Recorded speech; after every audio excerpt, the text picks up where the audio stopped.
starting early today. I hope Nicole We is don't on need the an audience to go off, do we, Loy? We just go off. great minds. Well, you and I, Exactly. it's the mindset, it's the vibe that we Oh, realize you and I can talk about things that probably we couldn't talk to other people about. They would think us no, loony. this is what I mean. We we should have like one of those. I should invite you in on my uncensored talk one of these days. One of these when do you keep Let's do those? it. Every 2 weeks, or no, I do one a month. So I do One, one uncensored, one beginners podcast a month alrighty. on Well, Astara, I should say. I talk certain Yeah. things on Facebook, you know. Oh, I Laura, did know. you I'm see? trying to move off of Facebook a little bit. It's unpredictable. It's yeah. I am really looking into it because no, these days, so there are so many things. You know, let's go live to talk about this. There's so many You're things. already live. Good morning, everyone. There you go. Morning. You go. Hello, Adriana. Hi, Lori. Hi, Michelle. Hi, Shakti. Hi, Katya. Hi, Lynn. So I'm gonna go share you now. All right, guys, give me just a moment. I am sharing Yeah, you're Laura's fine. my page, so my You're fine. fantastic people I can should have grabbed see. my tarot cards. They're all the way across there. I won't grab them in a minute. We should totally pull some cards today, too. Yeah, I was planning to do a little bit of that. Yay! You know, as I'll say, listen, no matter what I do, no matter where I get to in life, readings are what started me. And I will always, like I tell people, like, I never want to get to where I get above my people that I don't do readings. Like readings will always be something that I would always do. So you always, whenever you see me live, guys, you can expect that. So me and Laura were behind the scenes talking. So Facebook is going after me hard. When I say hard, Facebook censored a photo of my face, just my face. I'm literally in a white, I'm in a white polo t-shirt. I'm in a bomber jacket. You can't see anything on Facebook says my face is sexually suggestive. It's because of how beautiful you are. Yeah, I couldn't believe it. Like I couldn't. I was like, "Are you serious?" And yeah, so what they're doing now. I can't if I post anything with a link. So I know most of you used to see me love coming on and offering like my little free readings. Like, hey, I'm doing 5 free You know readings or what? what. On that Every time note, let's just smudge the airwaves, shall we? yeah, oh, I need to smile. Dropping all kinds of stuff. So every time I do that, Okay. guys, if I post anything with a link, Facebook says that I'm infringing. Facebook says Loy Jones is Well, they infringing. don't want you to infringe on their marketing either because they want you to pay. They've got this pay to promote scheme that if you don't, this is why I need to run a social media marketing class. I've found a way around almost all of their stupid rules and But little Laura, this one is script things that crazy. they do. Guess what? The link, Laura, they're saying that I'm infringing on copyright with. Make a guess. www.loyjones.com.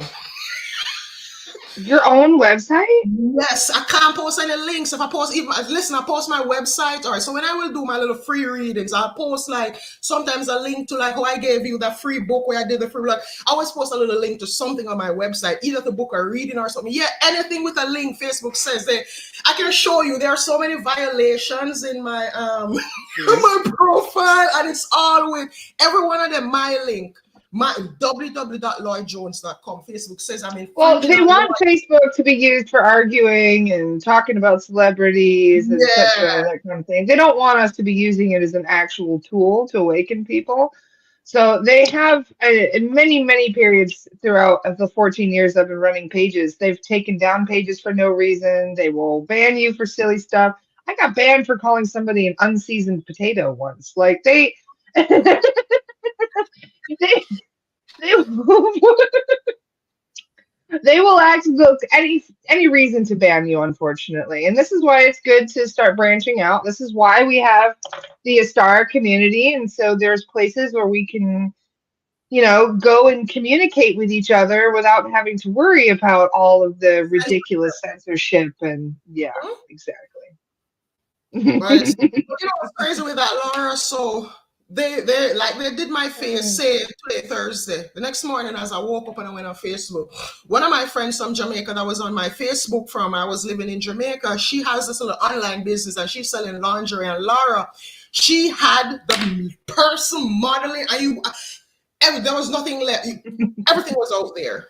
Nothing was left to the imagination, like, and I'm like, holy, and I kept watching it. You know what I did? But this is what I mean, you know, they want the, I mean, no judgment. You can take your clothes off all you want, but it's kind of annoying that the people that, like you, for example, getting hit with censorship and saying because of your face, you're showing too much nudity on your face.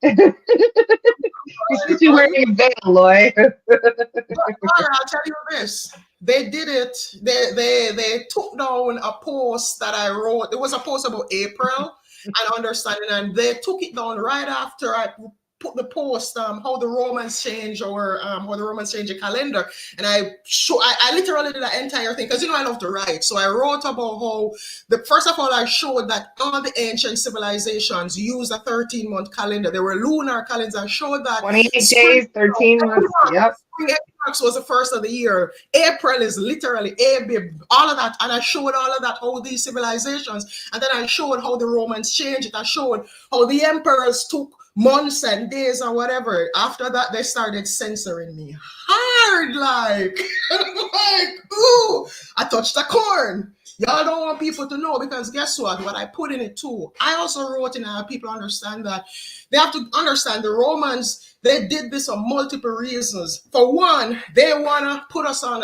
they have been putting this one world order, the new world order, in place since about 5,000, 6,000 years ago. And people don't realize like that is the whole reason why they created Christianity, because if you're going to rule, Rome literally wanted to rule the world and people don't get that. Rome wanted to. That's why they were expanding. And that's why to be fair, Rome kind of does rule the world if you think about it. Yeah, they do.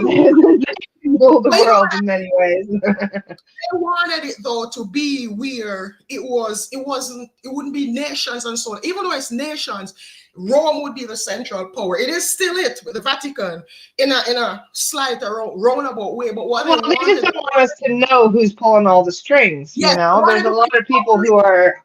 Yeah, exactly.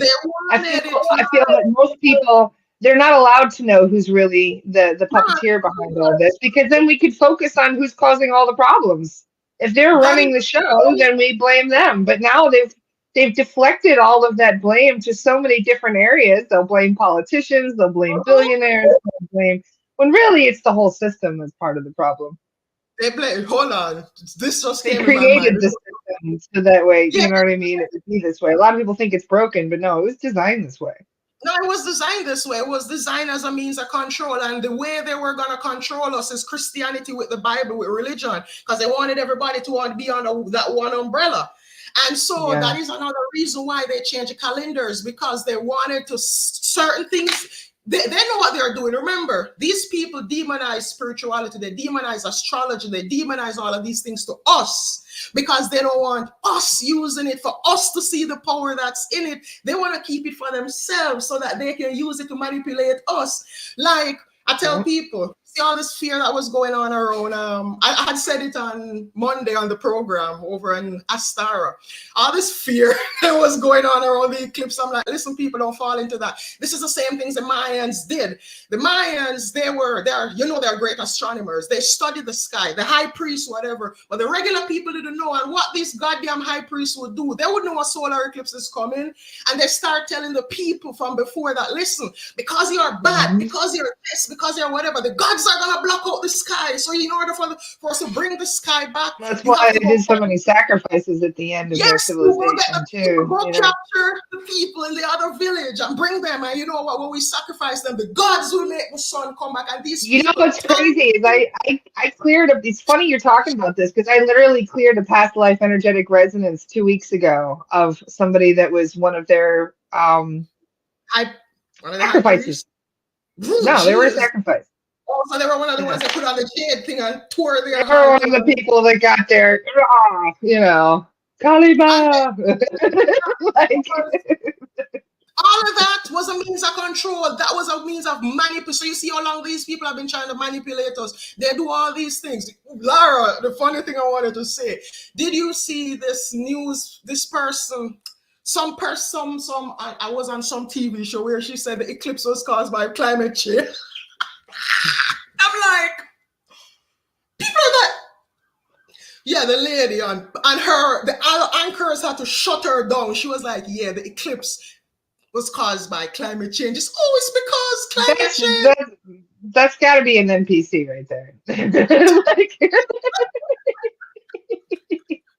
Yeah, climate, and I'm like, lady, this has been gotta love it. happening since the beginning of time until I'm these actually gonna. people. I'm curious. I did get some notifications yesterday about the Schumann. Let's see if there's anything going on with that because these energies have been intense lately. Oh, yeah. What the hell? Oh, The smoke, the oh. Wait till you eclipse. guys see this. Look at the Schumann yesterday. Ooh, and look, there were two gaps. Are those timeline jumps? I've heard those black lines are timeline jumps, but I've honestly never seen them that thick before. Look at that. It's been happening. That is I some found sticks. Damn. Get your smudge sticks out again. managed I don't know what negativity. it is. My right eye will not stop watering for the last 2 days on the podcast. I don't know what it is. It wasn't doing it before I came on the podcast. Now I'm on the podcast. It's doing it again. I don't know what it is. My right eye just, I'm leaking. It's weird things going on right now. But those A black lot of spikes have me really curious. I'm wondering what that is. I also felt off yesterday. Yeah. Anybody else feeling weird yesterday? I totally felt off. I went and meditated outside for about 45 minutes because I felt so weird. I was trying to listen. ground Yesterday, myself. yesterday I Yeah. thought the rapture was coming in New Orleans. Same, Jessica. Same thing. My friends went to New Orleans yesterday and they they had not a good experience. Yeah, because I told you, Laura. Like I said yesterday. Well, put it lightly, no, their phone got stolen, a whole bunch of shit went wrong. Like they went down to New Orleans for my friend's birthday that was yesterday, and they did not enjoy themselves, unfortunately. Yesterday was all right, but yesterday was so Weird bad. day yesterday. They the government sent thingies on the phone saying stay off the road. Nobody should be on the road if you're not emergency personnel with what is going on. All right. Yesterday morning at 10:30, I called my son. When I called my son in Jamaica, my son said to me, "What's going? Why is it so dark?" My 10:30 What? in the morning, my son is asking me what's going on. Like, why is it? Because I'm showing him outside. And Laura, when I say um, the sky was black. When I say ominous, yesterday Yeah, morning. same here. I just thought it was clouds that didn't want to rain for some reason. Like I thought it was just rain clouds that were moving through. But yeah, it was like pitch black yesterday.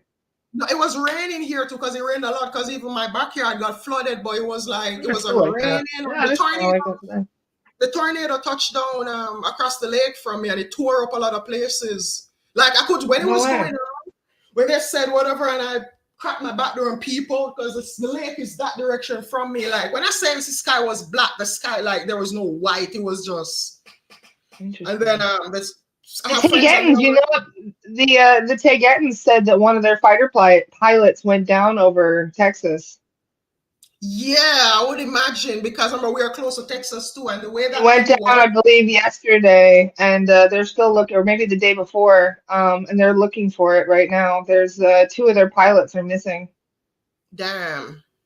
They got the ship back, but the pilots weren't in it, and they're looking now. So they're concerned about two of their Teget. I believe it was two Tegetans are missing on the boots on the ground as we speak. Look, good thing they blend in with us. This was mentioned in the if you go on Svadu official, Marie is talking about it on her video this morning, but they still haven't found the pilots. Damn. So let's set good energies out there for the two pilots that need to be found. Yup. All right. There's even So a video they believe of somebody catching it as it was going down. If you type in UFO over, I believe it was Arlington. I Chantal believe. said shut down Double or check. crash. I can't. I forget. I was only watched half of it because I was trying to come on here with you guys. But yeah, if you check out the video on Photo Official with Marie, you'll see the one she's talking about. But there is a video apparently of the ship going down. So anyway, let's talk about something good. Let's talk about happy vibe stuff. Where's my cards? Let's pull some cards for the collective, shall we? Some post-apocalyptic cards. So hold on, where's my deck? So I have two decks that I haven't used, and I used one of them on when I was on Astara. So I'm gonna do some readings for some people. I will say these won't necessarily be Laura. I'm gonna do you're gonna get an Akashic Records reading. I will say, oh, Laura, should I talk about what's going on for me? Or do I do readings first? I'm down for whatever. And yes, it was Arlington, Texas, for the record. Not Arlington, Virginia. I'm gonna use, since we are in this eclipse hole, new moon and all of that thing that's going on. I haven't touched these decks. I have my two Moonology decks, and I haven't touched them since about June last year. To tell you how much I haven't used these decks. So in my room, when I bought a treadmill. When I bought a treadmill, I put it in my room, so I had to rearrange my room. Then when I rearranged my room, where I put my dresser with my TV was a little bit too low. So I'm in my bed and I'm like, I don't like this. So I went around and I'm like, how can I raise this TV? I went to my 80 decks and I found decks I'm not using, and I use them to build a stand, and then I put the TV on it. So then I had to go random, because I woke up Monday morning, and when I woke up, I was like, universe, all right, I have this podcast today. What should I do? What deck should I use? And I saw these like literally in my head, and I'm like, are you serious? You serious this morning? You know that everything I have to go, so I had to go put my TV down to get them. So to talk about what's going on for me, Akashic Records. I have a class that starts Monday. I have a 3-day Akashic Records class. This is a free class, so this will get the links for that, you guys. Yeah, so this will teach you how to access your Akashic Records, how to heal, and also how to manifest. I also have another sweet deal. During the time I was sick, I got the inspiration to pen a Akashic Records guidebook that is totally free. Laura has the link, so she will pop them for you guys. Now, you won't see the masterclass link, because what I did was the masterclass link is on the free book. So once you sign up for the free book and you get to the thank you page, the masterclass link is there. I kind of made it a little bit easier. So you have it's a 56-page guidebook, guys. I wrote it, and it talks about, like all the little things that you need to learn about the Akashic Records and all of that. And I write it in my own funny, I put me in it. Nice. Wrote it in my own little funny, witty way. So with that being said, we're going to do some readings. Should I use another deck too? All right, let's take my tarot deck right here. Whatever excites you. All right. I'm up for anything. I like everything. I've got a nicest deck that I absolutely adore. Oh, so you're going to pull cards for me today? Yes, you are. If you want me to, I will absolutely. It would be an honor. I'm wearing Isis earrings again. I should go grab them. Hang on a second. I'll grab them. All right. So let me see. Hi, Lisa. Hi, Dawn. Okay.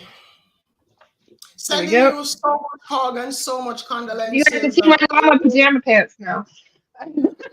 I'm only dressed from the top up. Laura, the other day Monday. That happened to me Monday. Monday, I was just dressed from the top up. My bottom was.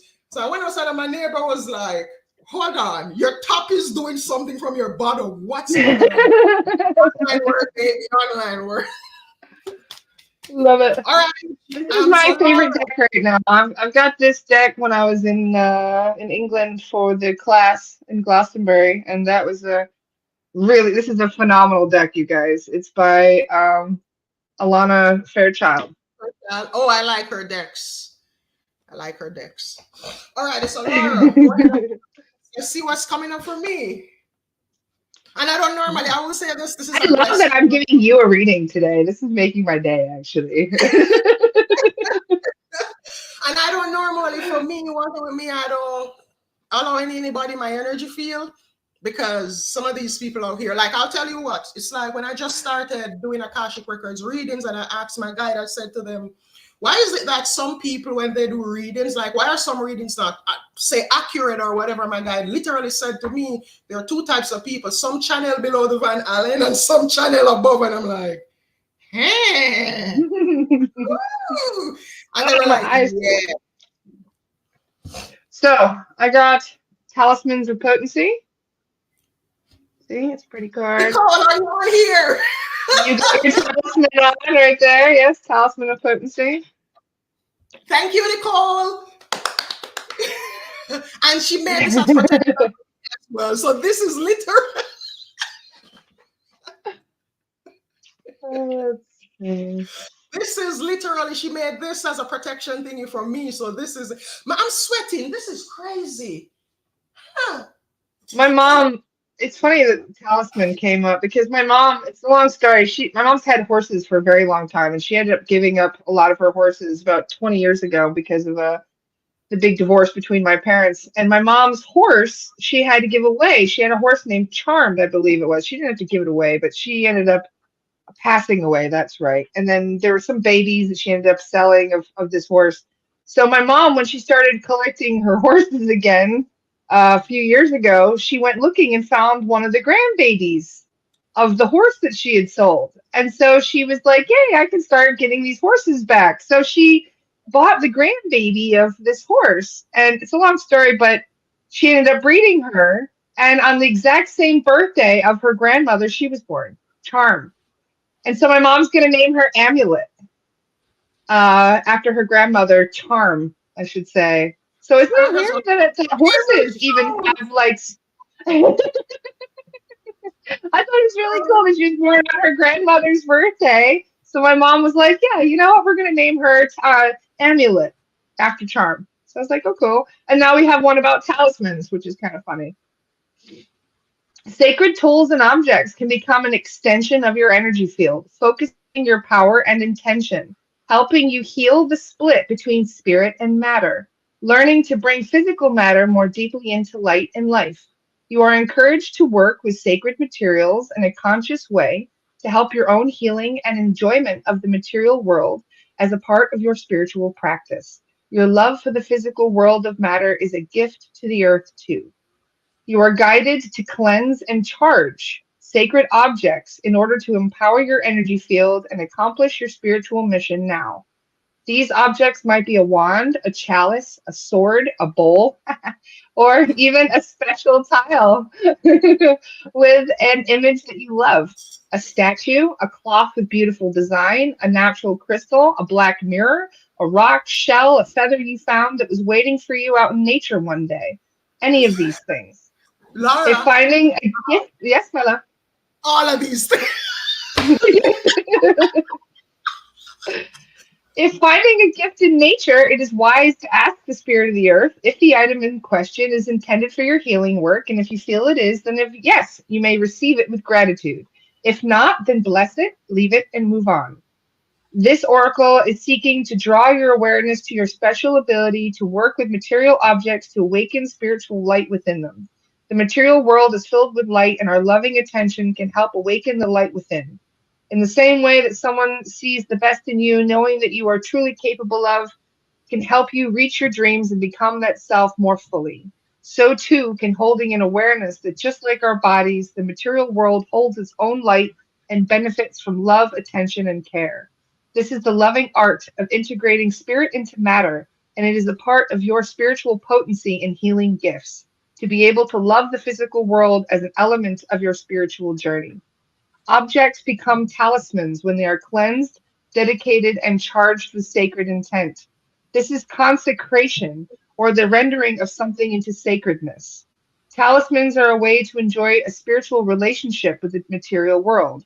It is not a matter of being able to work without them, but more the enjoyment and beauty of working with the material world in a spiritual way. This is also to help heal any difficult relationships that you may have had with another, such as a mother, your body, eating and food, with financial or physical security, etc. It can also include difficulties in bringing your ideas into physical form, living your path in a practical and material way without any other issues that stem from a wounded relationship to the matter, somehow seeing it as less than spirit. What wonderful and varied healing effects talismans can bring to us. It all starts with the honoring of light in matter, the sacredness of the material world. So if you have been considering working with crystals for healing or with tarot cards or physical tools for spiritual growth, you are being encouraged to do so by the Oracle of Talismans of Potency. This will help you grow and empower you. So if you have an object in your space that you have been thinking of cleansing, perhaps a crystal or a piece of jewelry, this oracle encourages you to use your breath, salt, moonlight, sound, or etc. Just remember that objects in the material world will hold high vibrations too. Cleansing with love and intention to dissipate negative energy is a way to care for the material world, helping awaken the light within it. So there you Laura, go. That's a nice this, I'm one. gonna tell you this. I'm surrounded. All right, so to give you an example, the first stone I found when I came here, my backyard is full of crystals. One of my things that I need to do is I need to buy a tumbler to start tumbling these crystals. So when I came here, you guys have heard me talk about this story where I manifested this house. Like I was homeless. Got the opportunity to house it for 3 months. Like some people gave me that opportunity, and I manifested. And when I manifested, one of the things that was foremost was, please, I need a backyard. I need a backyard. I need a backyard. And I came here the day to look at the place, and where how it is, you couldn't know there was a backyard. Like if you pass by where I live, you have no idea I have a backyard the way it is. And so when I came to the house and I said to the landlord, is there a backyard? And he says, open the back door. When I opened it and I went out, this was the first stone I picked up. And Laura, you talk about crystals, I want to show you some.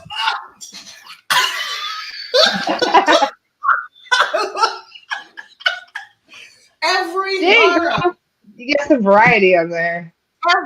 Like with the first set of crystals I had, I got this set from National Geographic with like about 20 different stones in it. And then around my house, I've collected so much. And I tell you this, every time people are gifting me things, Nicole, you remember the crystal too? So I get like, when people give me things, like I'll go by my friends and they'll be like, oh, I found this and you want it? They'll give me like I have, when I say crystals, there are crystals on every window in my house. Every window sill, crystals on my TV, and 95% of those ones, I pick them up in my backyard. Then when you say, I'm going to show you something else. I don't know, you're talking about the talisman. I have lost one of my talisman and I cannot find it. Like, and I live alone and I'm like, are you serious? Well, the talisman is to this. So I have the oh, you're drunk. Yeah, I have the amulet to this, and I cannot find the amulet. And I think when you were talking, I kept seeing the amulet in my head, and it's so funny that yesterday, during all of what was going on, the amulet kept coming to me that I need to find it, and I need to find it. Something more significant. Do you have dowsing rods? Dowsing rods might help you find it. No, I never. I found loads of stuff in my house that was my dowsing rods. I don't have those. It really works. Oh my Lord, I'm surrounded. I can tell you guys, I have 80 decks. And I always say that people always ask me, why do you use decks? You don't need them. Like, for some reason, they're just like I don't want to say playthings, but I have a connection with them. Like, I'll just take up any deck. It doesn't matter what deck it is, and I'll read it. I don't even have to look at the guidebook. I just know what's going on. So thank you, Laura. Thank you. And with the heart, my mother, that's something I'm still working on. Like part of my family's generational karma is having to do with the mother. And I always talk about, you guys know, I said, my mother abandoned me at 3 months old. 3 months old, my mother was like, she don't want it. I don't want it. I'm 22. I want to go live my life, and I can't allow it to stop my life. So gotta go. And at the same time, no, she's mad and she's upset. Like, she has 9 of us and 7 of us block her. 7 of us don't talk to her. Like, my brother, I was talking to one of my brothers the other day. My brother was crying. My brother was saying, imagine, look how our mother hurt us. Look what our mother did to us, and our mother is mad at us. She hurt us, then she's mad at us. Like, I'm like, you serious? I love her. Absolutely love her, but you know what? I love her over there. In Patois, we say, I love you with a long stick. I love you with a long stick. So you stay over there, but I still have work to do around that. Because this thing goes. Some of the heaviest karmic relationships we have is with blood relatives. That's why they're blood relatives in the first place. Is that we have karmic stuff we have to work out with them. And they didn't want us to be able to just kind of brush it off and be like, whatever, I'm walking away. Because when you have those blood bonds, you know, you do strive to want to get along. You want to know each other. You want to love each other. And it's Yeah, hard when people are so painful and difficult and not on the same journey that every you are. every time I try to love my mother, she hurt me more. Every single time. I think the most hurtful thing she's ever said to me was a day after my 22nd birthday. I met her when I was 17, going 18, and I've always tried to have a relationship with her because that affected me all of my life. And try to build a relationship. And you know what? I'm gonna talk what my mother did to me. So, um, my youngest son, my oldest son is 21. My youngest son is gonna be 17 this year. My mother has a child. My last sister is younger than my oldest son, and trying to build a relationship with my mother, I invited her where we live.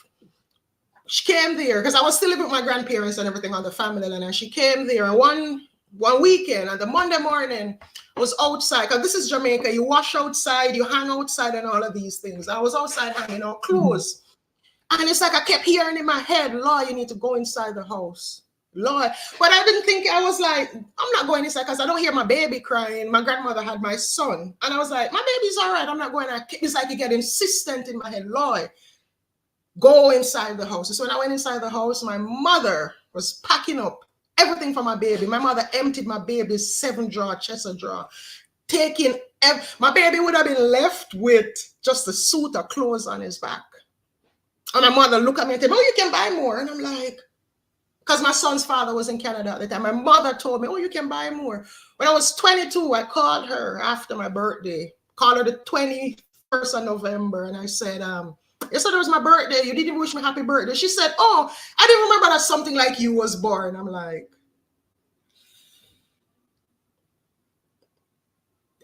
she's gonna say that, and I'm her first child. I'm the one who let her know that, her womb, she can have kids. Yeah, my mother said she didn't even remember that something like me was born. But now I'm in America and she wants something like me to take care of her. Isn't that ironic? Isn't that Well, ironic? this is one of those things where, we have you accessed your own Akashic records about her and what kind of Yeah, relationship you may have had with her in other lives?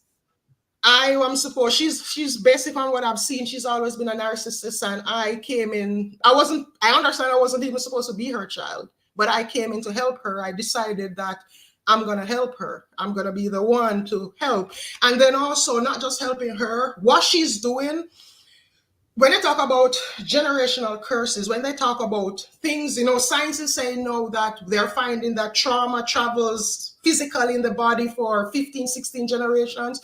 So when I went into the Akashic records, this started with slavery. And it made, like, I'm understanding so much about me right now. Like, this thing started, this giving away of the kids and this separation of kids from their mother. So basically, my mother is literally acting out generations of karma and all of that. So in slavery, remember that women didn't have autonomy over their bodies, and I will say that's one of the reasons why I have 28% European. That's where if you get what I mean when I say women didn't have autonomy over their bodies. So literally, some slave master raped some of my ancestors or something, or had a relationship, whatever it was. But what I saw was it started from during slavery, where the women would have kids, and as soon as you had a kid, as soon as like the kid can walk and move around, if the slave master felt like they need to sell it, they take the kids and they sell them. And as a mother, you can't do anything.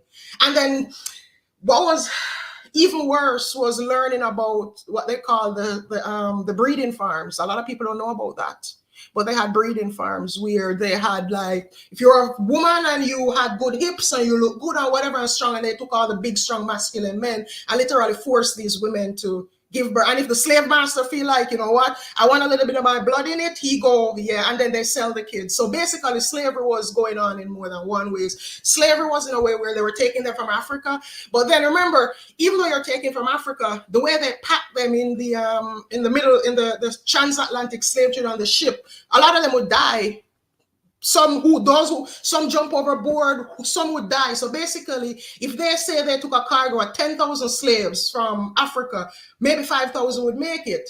So what they do to make up their money is they literally create breeding farms. And what I understand is my ancestors were part of that. And so basically, you would bang out, you pop out a kid, and then you pop out the kid and you breastfeed it once it's off here, once you wean it or whatever, they sell the kid or the whatever. And then, you're forced to breed again, and you're forced to, basically that's your life. You just breed until you die. And my family is a part, like my lineage comes from that, some of that. So but my mother too has her and you don't even think about all of this being stored in your DNA, but it is. I mean, if there was a case where there was a grandmother that was assaulted, we'll put it that way, about 150 years ago, and even this great-great-grandchildren are still being affected by that one incident because, I mean, it's all been a part of the DNA that's from. So it is. It's true. We have so much healing to do on this planet. It's unbelievable. And that's why it is important to give people grace, even if they are a toxic narcissist. It doesn't mean you need to have them in your life. But it is important to understand that they have their own shit that they're holding on to as well, that has turned them into the way that they are to this day. And none of them are probably nice. In fact, this is the thing about narcissism, is that it's a coping mechanism. It's either it can be a learned trait from the parents or from somebody that they grew up with. But nobody really born a narcissist, I believe. I believe we might start pulling in other personalities from past lives. Yeah, we start having karma and things that start having effect but there's always something that you can do to heal from that and to start regaining your sense of empathy. When I was dealing with some really heavy abuse issues and PTSD, I hated everybody. I didn't want to be around anyone. I didn't trust anyone. I didn't like people. I didn't want to be around people. I was kind of a bitch, basically, to everybody when I was at my most unhealed point, because I just hated humans at that point. I fucking hated all of them. And so it has taken me probably about 7-8 years to heal that within myself. And now I've flipped it completely the other way around, where I just love everybody. But getting to that point it's been a really painful journey through a lot of self-acceptance and a lot more acceptance of others and the way they are. And it's just one of those things where we have to forgive other people so that way we can move forward ourselves, because we don't want that karma. We don't want to come back with the same people again. We don't have to have the same parents next time or the same issues with the same family members, whether they're siblings or aunts and uncles or whatever, because we are still going to have to work shit out. Forgiveness is the key to everything, Erin. Exactly. Erin, you say that I learned that the hard way, so I'm going to give you... Man, the lessons I've learned in this life, it's so crazy. But my guide said to me that I was the only one who was able to like really come into my family. Like they say I was born into this family for a reason, because I'm the one who took up the mantle to really break these curses and karmas and whatever is going on with us. But it's so crazy. I will say that I'm going to touch on two things that my guides have taught me, I want to say, in the last year and a half. One of them is, if you see families with chronic illnesses that run through the family line, there's a skeleton in the closet in the past. Oh, because 100%. Of that secret that's been kept in the family, the secret manifests itself in physical diseases, deformities, things happen. So if you notice that there's a family and you see certain things, it's what I call family sicknesses. My guides say that they need to go back and check in their past, like they have to dig the family tree up, because there is something in the closet being hidden. And so literally the disease or it could even just be trauma. It doesn't have to be something that you guys did that was wrong. No, that's something that was done to you, and you you didn't forgive the people that did it to you. But they say that typically what happens is if something happens and it's like say something happens in a family, say in a family with say incest, and somebody is touching somebody in there and they don't deal with it, they push it under the rug and they try, it's gonna keep happening. You're gonna find that family members are gonna keep molesting family members until they dig up and realize, until they, how would you say, face up to it. So the forgiveness thing, man, this one hit me hard. So with my allergies, this one is out of everything for me. I always say with the Akashic records, this was the big one. So I've always had lifelong allergies, bad allergies. And when I eventually got into my Akashic records, I started digging around and find out what happened. And I found out that, like I tell you guys, I was burned at the stake during the bubonic plague for trying to help people. And the crazy thing with that was the forgiveness. So when I died, what I saw was when I died angry. I died laying down curses and like they were saying you're a witch, and I'm like, all right. And I cursed literally. I was pointing out people. Well, like, yeah, anybody that burns me at the stake, I'd be spitting curses on the pyre too. Hell yeah. Yeah, I was like I was in the fire. I get it. And I took that pain. I was feeling all of that pain from the fire, and it's like when I see myself, Laura, I couldn't even recognize myself, and I started cursing everybody. Then my guide said to me, you know, imagine the power of those curses as well. It's one thing. Yes, that's what they said, Laura. That's what they said to me. But when you're literally being burned alive and you're putting every ounce of fervor into what you're putting out there, that no wonder that curse is still affecting people 6 generations. So Laura, my guide said, in order to work on it, I have to forgive everybody. And there were about, from what I can see, there were about 300 to 500 people in that crowd. So Laura, this is what I tried to do first. I tried to mass forgive everyone, and my guides were like, boo boo, what you doing? My guide said, nah. They said, listen, just as you cursed individual, you have to I had to like see the people, so to say. So basically, like I would say, I curse you and some other people who are there were my villagers, so I knew them. So I was calling out names, like, and I'm cursing. And my guy says, no, you can't mass forgive this one. You have to, just as how you were calling out people, you have to call them out and forgive them. And I'm like, yeah. But the forgiveness either. I found out, I've mentioned this before, but I may as well since we're on the topic. I had really bad fibroids to the part where I thought like I was going to die. Like I wasn't talking about it with you guys because I didn't want to, overshare or anything, but I was losing a lot of blood on a daily basis very, very badly. I really did think I was going to need a blood transfusion. I'll just put it that way. It was really bad. And people were starting to notice how pale I looked and how sickly I was starting to look. So I panicked. I couldn't even go to a grocery store. And I contacted Jono. And I told Jono, I said, I don't know what I'm going to do. I don't know how I'm going to come over for class. I don't know how I'm even going to be able to go to the airport, let alone be on a plane this long. Like, this is just, I literally feel like I'm dying. He said, all right, let me talk to White Hulk. Let me talk with the guides, find out what's going on. They found a generational curse that went back 6 generations. It was involving the persecution of a mother, and apparently I watched my mother burn to death as a witch. And and it's affected every woman, all the women along my bloodline ever since. You know what that was? It was the womb.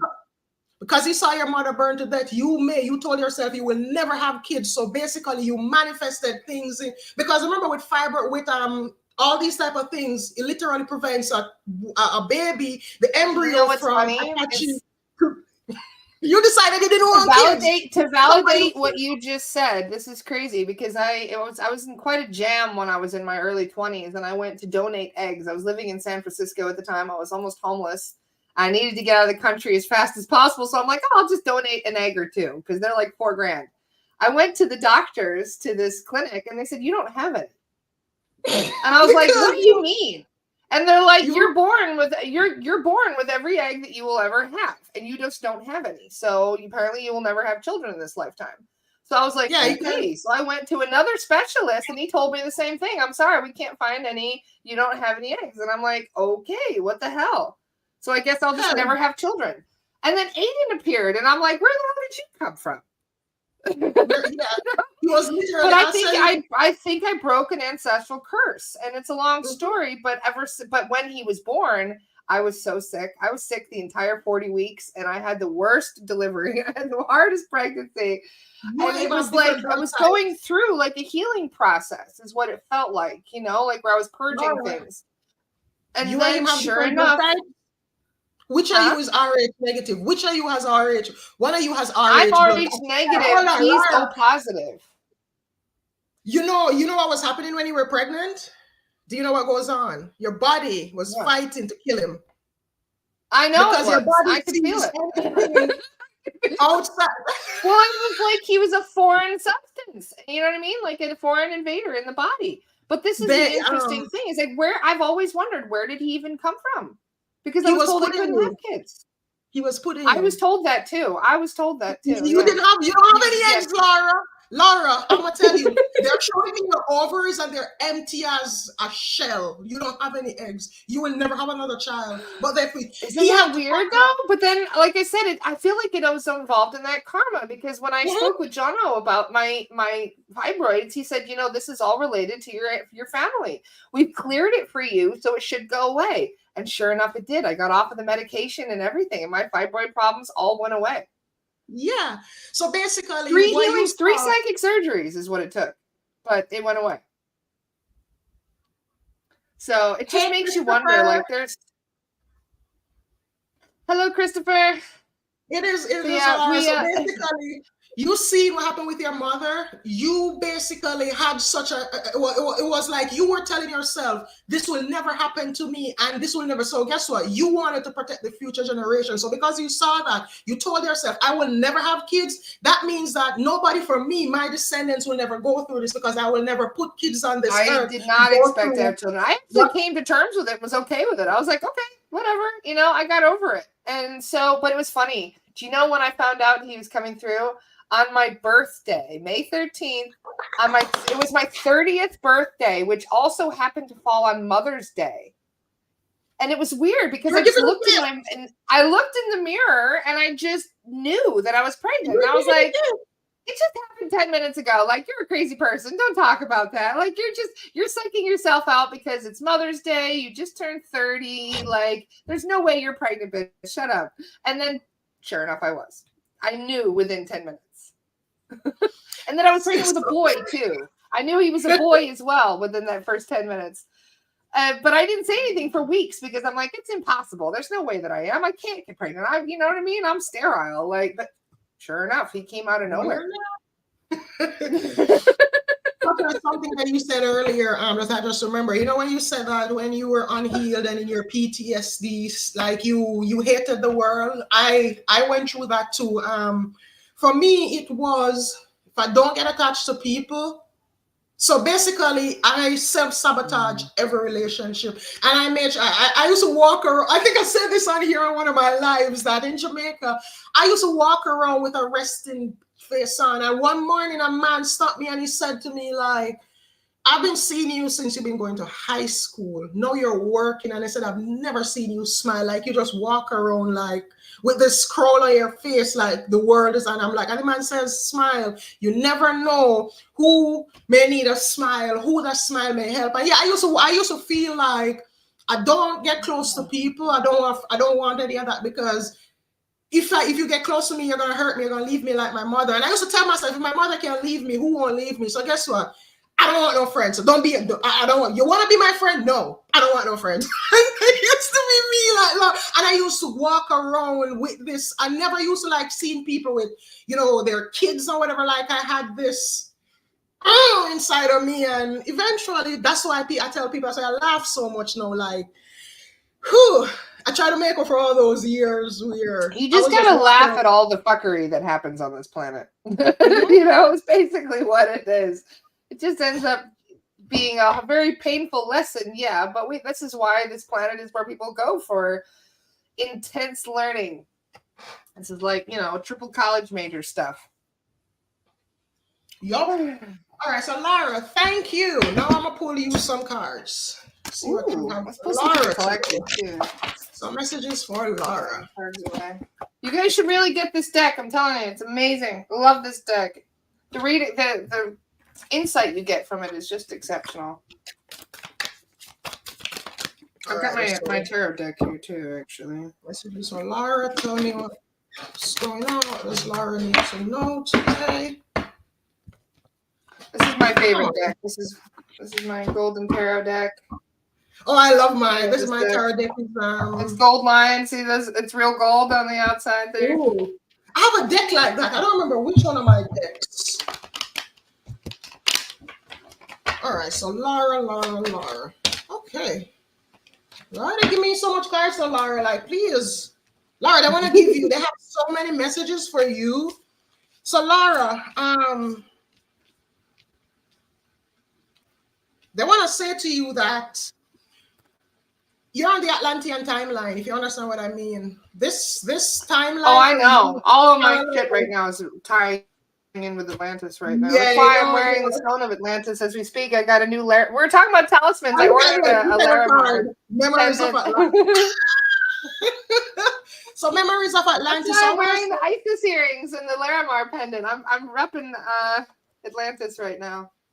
So yeah, so basically that's what they're saying. They're letting you know that for you, that is where so a lot of memories. So I will say that a lot of memories and a lot of past life stuff about Atlantis. And I'll say, Laura, like this lifetime, you and I are kind of in. Now I understand why we gel so much. You and I are kind of in to who much is given, much is required. So basically, this is our repayment for our Atlantean timeline. And in one of the ways, that's why we are out here kind of like forerunners doing certain things. And I will say that's why too, that we our integrity and our transparency, because we have souls have gone died, so to say, because of us. So basically, we are given the same mantle again with this whole. We are here for the spiritual acceleration of Earth.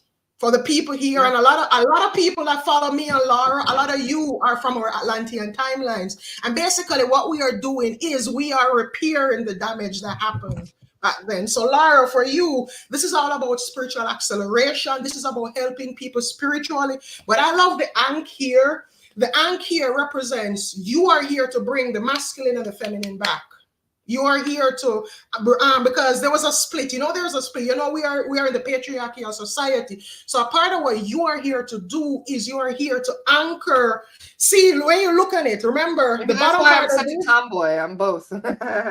So you see, this is the male, this is the female, and right now there's a split, there's a divide where the female and the masculine, the feminine and the masculine, they're not together. So you are here to literally anchor those energies in. Laura, they're showing me you on Sirius as well. Wouldn't be surprising. Sirius has got I have a fascination with the elongated skull people, and there are a lot of them are from Sirius. I wouldn't be surprised to hear that too. You've been to Cassiopeia too. I was just you've incarnated on Cassiopeia. They're just showing me. You guys have seen the picture of me with the 3 skulls, right? 2 of those skulls, the ones that are on the outside, the really elongated skulls, they're from Cassiopeia.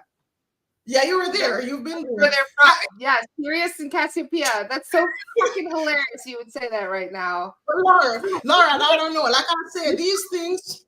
You know how I don't know how I know these things? Like you see, I'm sitting here and I'm just. She's like the queen of validation, I swear. You just answer so many questions not even knowing what you're doing. You're just like, oh, by the way, here's another breadcrumb that has been in your face all week, by the way, just validating this is Laura, this is why when I do readings, I tell people will come to me for readings and they say, what information do I need to give you? And I'm like, huh? I don't need no information. No, seriously, Laura, when I do my private readings, those who have done private readings with me can raise it. All of you who are on here who have done a reading with me, raise your hands and see. They'll tell you, Laura, when people come to me, I don't even want your name. I tell people straight up, if you go to a reader and that reader has to you have to tell them what's going on in your life. You have to give them information. They're going to use psychology on you. They're not reading you. They're using psychology based on what you tell them in order to tell you what you need to hear. So for me, when people come to me, I tell them, everybody, I say, let me do my thing. And at the end of it, if you have questions, I say, normally, when I do that, Laura, at the end, they were like, I say, you have questions? They're like, you answered even what I didn't know I'm wanting to ask. But I just believe that's me. If I'm a messenger, I believe that if I'm a messenger, if I'm getting messages directly, I don't need no information. You don't need to tell me what's going on in your life because it's going to come out somewhere or another. So that's just me. All right, Laura, the other thing they're saying, you're at a crossroads. You have a decision to make and you need to say yes, yes, yes, yes. So here you have the Akashic Stargate. And this is about being in a crossroads and needing to make a choice. It's like life is saying, all right, now, Laura, it's time to pivot. You've been great. Now it's time to be greater. Now it's time to, acceleration, so to say. And they're saying, they're showing me the Fool now, 0 number of potential. And what this means is you have to take a risk. You have to they're saying, just say yes, just do it. Because right now your light is about to shine brighter. But Laura, you're going to attract the moths, like a moth to a flame. So, Candy, did you hear that one? It was really funny. Candy, my friend Candy, who's also an SRA practitioner, she channeled the message from her guides, and it was kind of a joke. I was going through a really stressful time because of the drama that happened recently. And the soul guide said, Lighthouse Lara attracts a lot of moths. You remember, didn't I message you? Hold on, Lara. Didn't I message you recently and tell you that, like I told you the same thing, that your light is attracting? Yes, so your light, you have the light of Sirius. Remember, when you look up in the night sky, Sirius is the brightest star in the sky out there. You literally, all the Syrian beings you have, Lara, your spirit team is so backed. I wish you could see. You got all of the Syrian High Council says we are with you. The Orion High Council says we are with you. Like, you have the backing of all of these. And you know what, too? The biggest thing, Metatron says that your manifestation portal is open. And he says to ask you, what do you want? Dream. He says, what do you want? He says, your manifestation, and this is your stellar gateway. He's telling me that your stellar gateway chakra, your stellar gateway, that is the vortex, the portal, where when we manifest, as above, so below. He says to remember, as above, so below. If you can dream it, you can achieve it. And he says that portal is open for you for the next 21 days. Pour your manifestations into it. He says he has opened it up because he wants to help you to make this decision. Now, I want to tell you, there are no wrong paths. Don't feel like you've made a mistake. I'm gonna tell you the same thing I tell my one-to-one readings. If it doesn't matter what happened to you in life, if you do, no, it doesn't matter the choice you make, and if you learn something from it, it cannot be a mistake. If something happens and you say, "Oh, I made that mistake," that means you didn't learn a lesson. And only people who walk around and say they believe in mistakes, because I learn more through the mistakes than I do exactly. through the the warnings that I get before the mistake. Don't be yourself for anything that happened in your past. Everything that happened in your past, it happened so you can be right here, right now, in this point in time. And listen, honey, you are integral. It goes for all of you guys as well. Same thing. It works for everybody this way. All the things that we thought were mistakes were just tools for learning. Yes, tools for learning. I tell my clients, take the lesson and leave the pain. But a lot of times we don't see the lesson because we're focused on the pain. We focus on the hurt so much that we can't see the lesson that's there. But for you, Laura, they want to tell you that, yeah, it's your time to shine. Like, they want to tell you everything that you've done so far in your life has put you where you are and for where you need to go. And yeah, you are like you're like the serious light on earth. You are bringing light to a lot of things. You're bringing, like, you are, as I said, the Atlantean timeline. Because of all the things that happen in that timeline, that is why, your light is shining so bright now, because we're like lighthouses. Well, if you think about it, I'm the two main missions. If you were to ask me what my two main missions are, one would be awakening the other star seeds and light workers and helping them empower themselves, and the other is collapsing the 3D matrix. I'm here to crash that shit without a doubt. And the funny thing is that it was put in place at the end of Atlantis.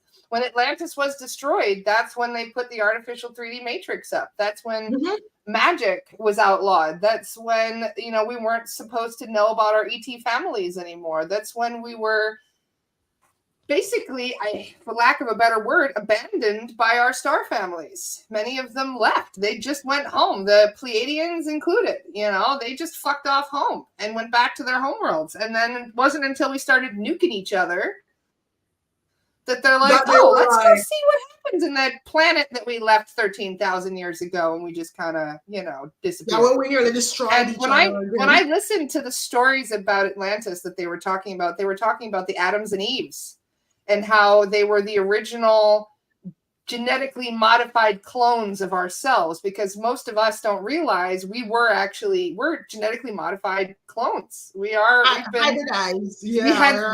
Our ancestors were slaves that were captured and altered, and their genetics were changed, and their DNA was made to go dormant. Laura, they have showed me that when I said it, I told that story to some. I don't know if this person is on here now, but they have showed me that, and I must say this, guys. A lot of people ask for clairvoyance and they ask for their third eyes to be open, and I'm not gonna mince words on saying this. A lot of y'all can't handle it.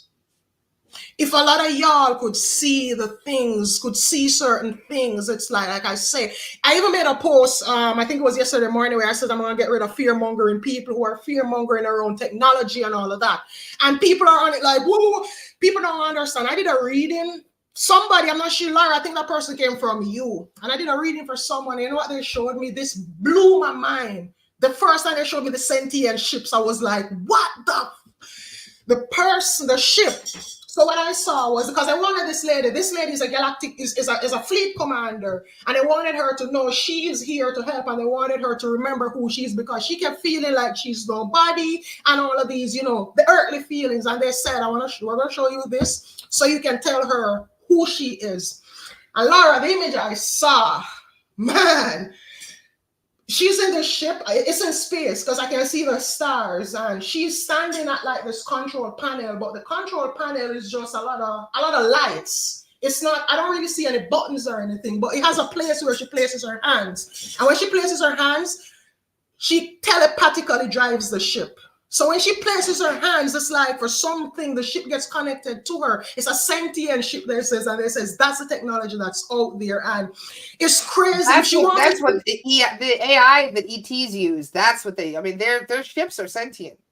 It's when I saw it, Laura was like, anything she wanted the ship to do, like she's there, and it's like I could say that they made it where I could like understand what's going on. And she was checking something with the batteries, and she just set it in her mind. And the ship, like something just come up on the control panel, and I'm like, and the control was crazy. It's an extension of your ship when you're an actual. Yeah. And they say that they showed me that they said to me that they were trying to explain that for us to start stellar travel, we have to get to that. Because we can't stellar travel like this. We have to get to where we become sentient beings with our ships. Like, and I'm like, and they were like, listen, the technology that's out here, it's.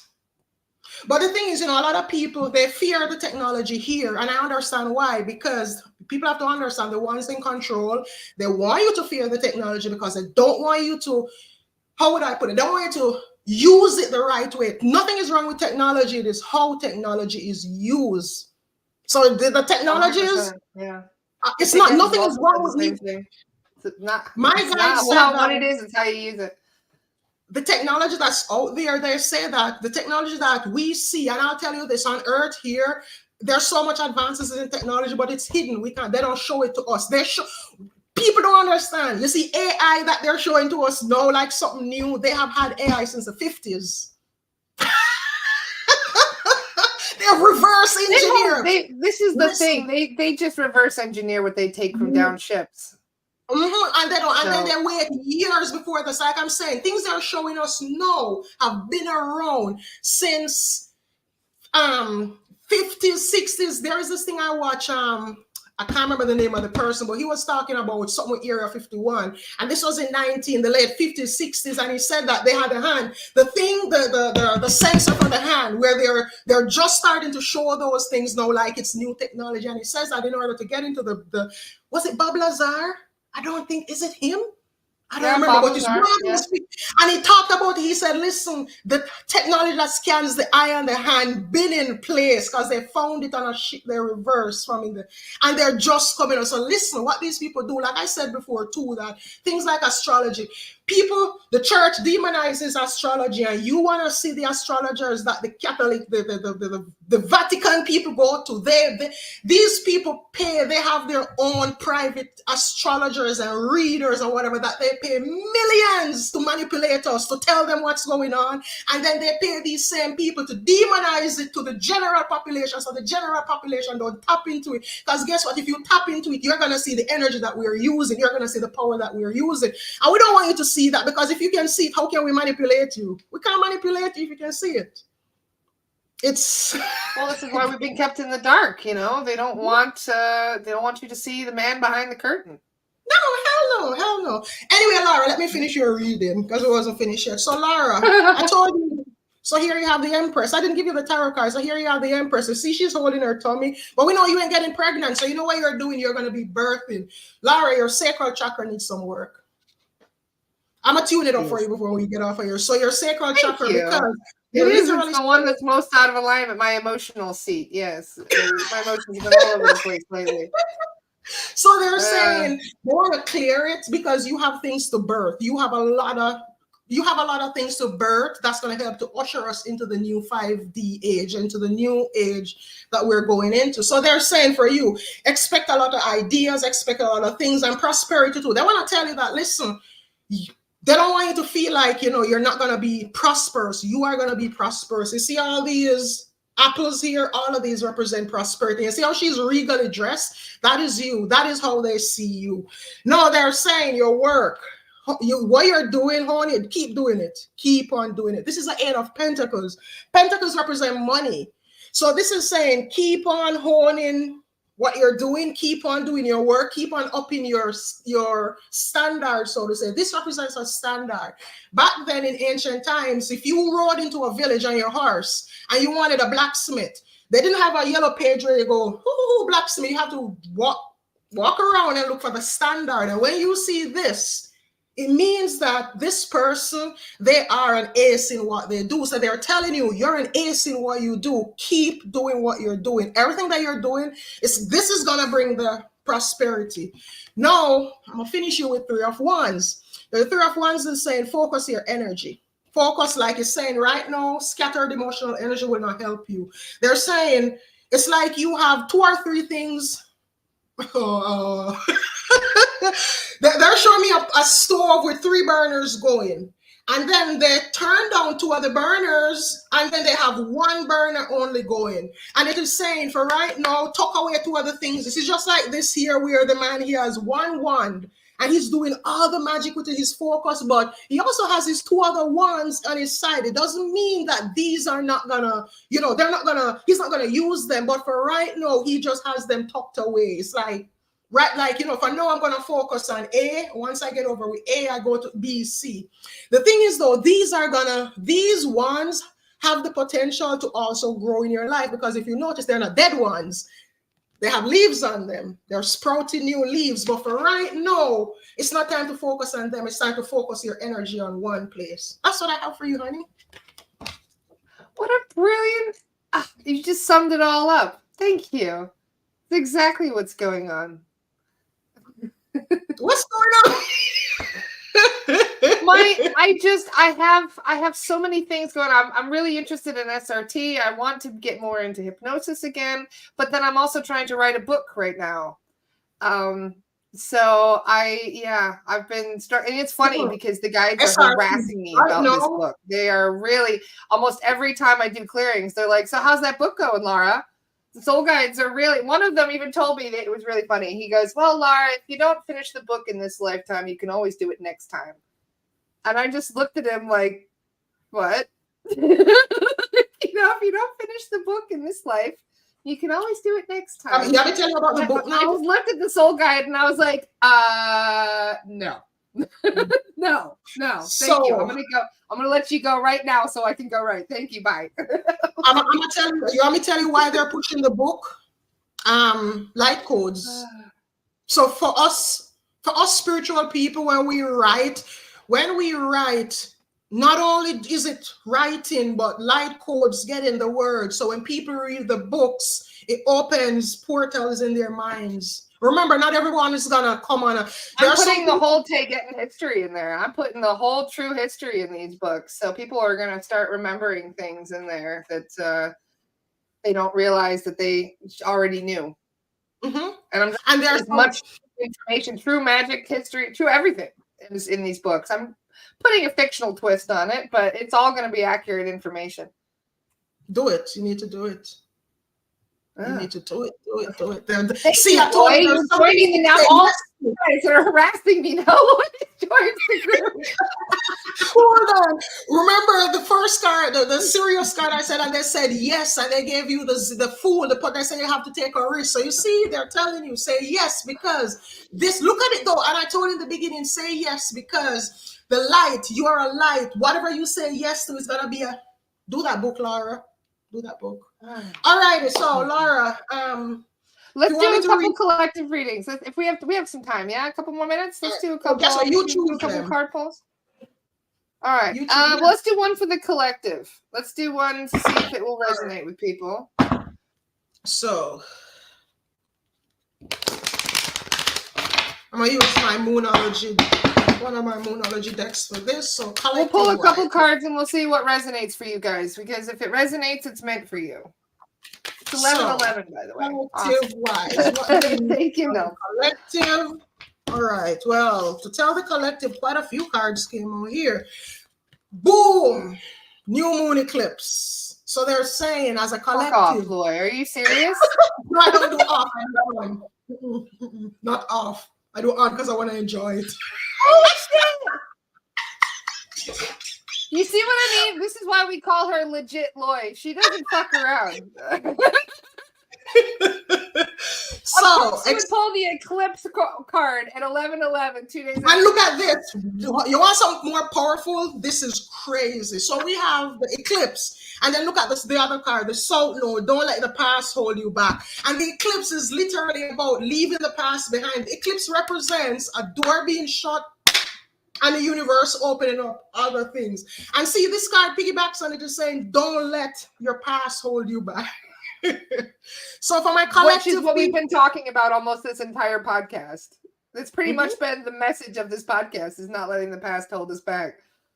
So this now is saying, you know, and I'm gonna get into the book. Let me find the book. I don't normally do the books, but let's do this because I haven't touched this deck in forever. So this is saying, says, excuse me while I pick up my jaw. Yeah, this is about launching. It's about, you know, the eclipse is saying, hey, I'm closing doors so that you can open new doors. And what I love about eclipses give us a dark soil to plant our manifestations in. It's like a farmer. I grew up in a farming community. My grandfather is a farmer. And when we go farm, you put that corn in the dark soil, and then the energy from the sun and the rain and all of that, you know, germinates that seed and it comes up. So this is saying, plant your manifestations in this dark soil. The eclipse energy is still strong. So I will say, use it. If you want to manifest something, go ahead and do it. Now, know that, you know, basically this card is saying, if you want affirmation that your dreams, your wishes, your goals can come true, yes. What are you wanting to manifest? It will happen.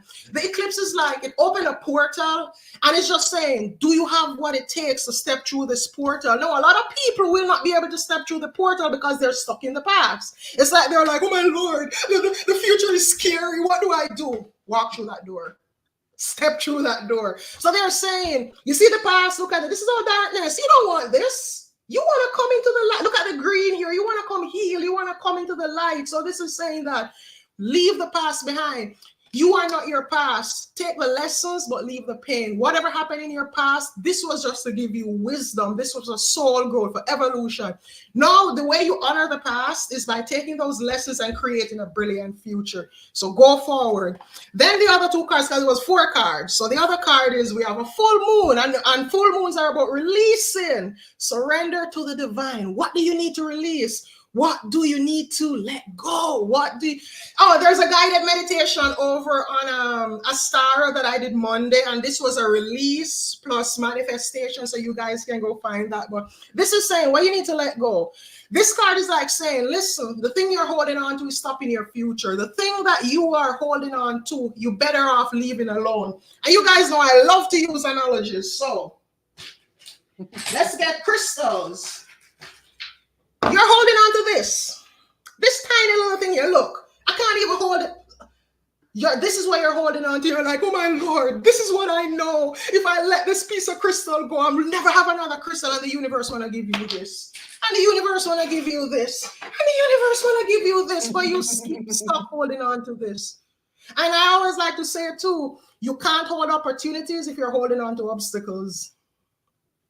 Hey, nice. Like that. If you are holding on to obstacles, if you have the obstacle in your hand, how you gotta let the obstacle go in order to pick up the opportunity. So I want to say, let the obstacles go so you can grab your opportunities.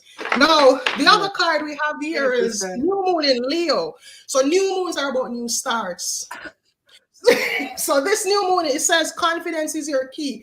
Listen, a lot of you are out here. There are a lot of people out here who they're doing badass jobs.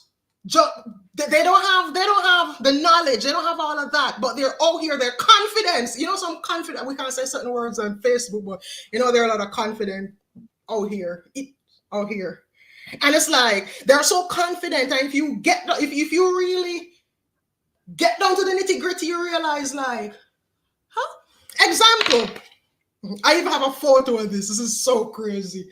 When I was in Jamaica doing business analytics, the team I was on, I was doing analytics for 10, what would you call it? My company had 10 different locations. The manager, I had the best manager ever, this dude called Jonathan Hawkins. Jonathan Hawkins left. Google took him. Google bought him out completely. Google bought him out in a way that they moved him and his family from Miami all the way to Seattle and everything. Like, that's how good this dude was, and he's the person who trained me. So after Jonathan left, and I got a manager that didn't even know what VBA mean. I got a manager that if I'm on an Excel sheet, I couldn't call. This is one of the reasons why I left business analytics. Like, I got a manager my manager who was getting paid. And listen, he's the most, when he comes to Jamaica, he walks around, he's cocky and he is. And if I call him, if I'm having a problem and a document, I call him. If I'm doing something in the back end and I want a question about Verizon, because I used to do data analytics for all of the big companies. I say this, I used to write the code in. So when you call the call centers and the script they read, I used to write that. So the write it in coding language, that's part of what I used to do. And if I'm having a problem, if I remember one day I had a script and something was going on, like I couldn't get it, because the way you write this script, you have to write it where, say the word baby. You have to account for baby in every language, every accent, all of these things. And I was doing it, and man, I was tearing my hair out. And this man couldn't help me. And guess what? He walked around. I'm the manager of the business analytics department. I'm like, you're so confident that you don't know shit. My ears started ringing really loudly just then. Really weird. Okay. Wow, no. Sorry. So there are people out here, like I'm saying, confidence is your key. There are people out here who are confident. All they have is the confidence. They have a bunch of self-confidence and nothing more than that. So I want to say, you that have the knowledge, you just need to be confident. And here, even this card, Leo, the lion is saying, roar, be your own lion. Get that.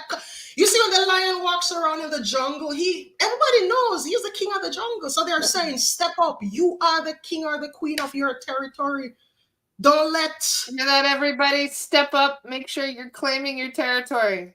Mm-hmm.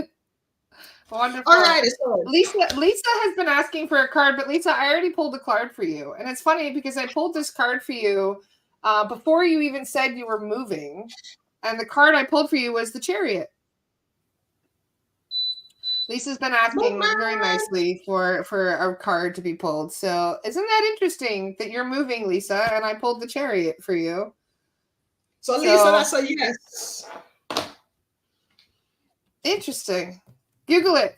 There's a lot of different websites and stuff that have a whole lot of information. I'm not too sure about the chariot. You want to elaborate a little bit on that? I know it's about movement.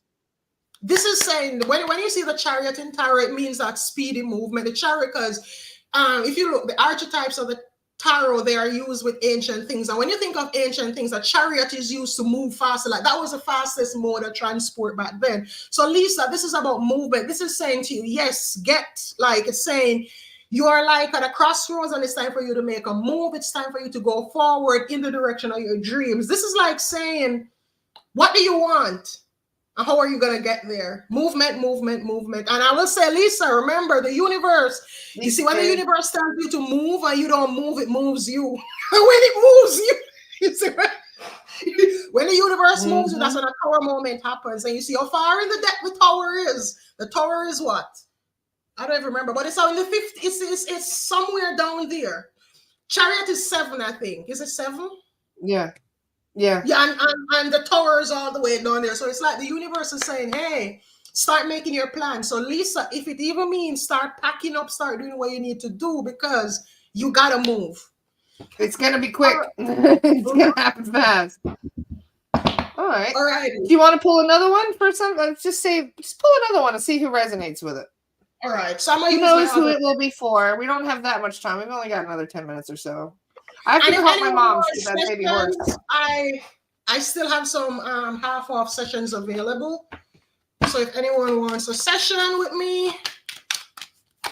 Yes, Loy does these amazing things. In fact, I'm going to share your page for them so that way they can follow you. Because you do these readings all the time. She also does them is it Mondays now you're doing them on every Astara. second Monday on Astara. Every second Monday.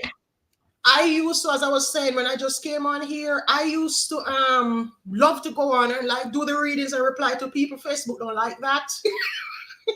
So that's why guys, I've started making them into the little videos and I start posting those more often, because that's the only way I can literally come out here and offer you guys free readings without Facebook. When I do the ones where I reply, even if I reply 1 per day, as soon as I reply, Facebook says you're spamming and they take it down and they delete my posts. This is what I mean. They're trying to snuff out the light workers. They don't want me on there doing any of this. Like as soon as that one's for you, Daniel. Daniel Jackson. He wants a card. There you go. King of Coins. There you go, Daniel. That's a good one for you. I got the spammer, Lisa. Thank you, love.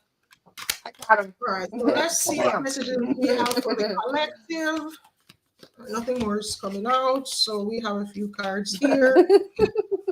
And let me see. So we have another full moon again, but this one is in luxurious Taurus. This is in Taurus. And Taurus deals with money. So I want to say, for those of you who are wanting to manifest money, that's mine. I'm a Taurus. So this is saying detoxify. This is saying you can manifest, but just do a little detoxification. So this can be letting go of any negative energies, any negative people. And I'll tell you, these people don't get this. You know, a lot of times we are trying to manifest, and it's literally the people that's in our lives, their energy that stops it. Like you will